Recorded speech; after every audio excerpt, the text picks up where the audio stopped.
Magsampa na naman tayo. Ano-ano nga ba dinadala ng isang seaman sa barko? Lalo na sa kagaya ko na isang kusinero. Tara, i-check natin.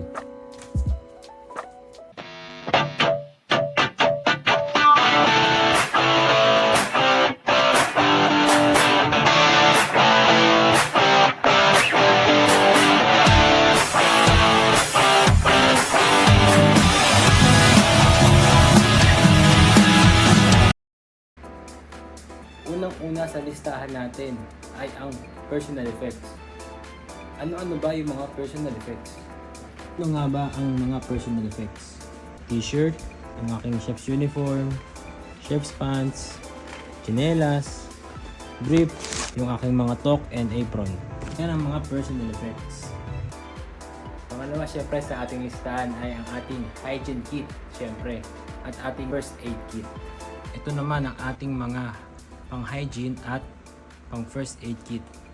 Unang-una sa listahan, syempre, isang betadine, salon pass, biogesic, may vitamin sa loob, may alaksan, may bioflu.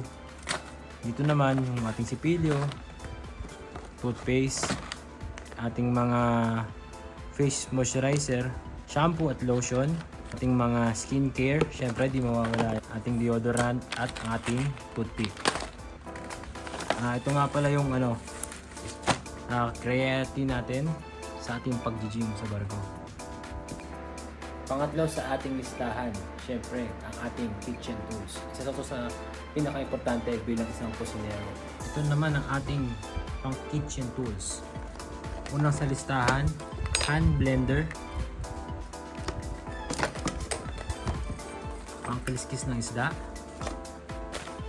bottle dispenser, knife, syempre. Ito yung ating pang pancake. Ito naman yung ating bamboo, pang rolyo ng sushi. Ating panggiling, manual.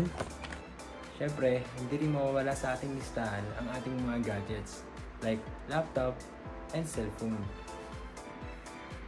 Ito naman yung aking gadget. Una sa aking listahan, syempre, itong laptop. Itong aking hard drive, mouse, syempre chargers.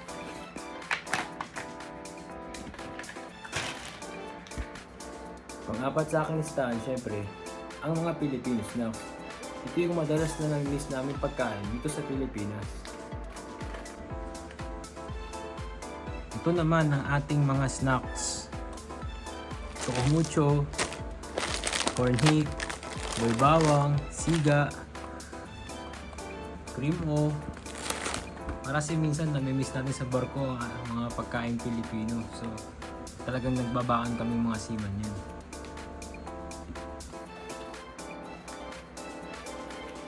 Hindi lahat ng seaman ay pare-parehas ng dinadala. So sa mga nabanggit ko sa listahan ko, ito lamang yung aking madalas na dinadala.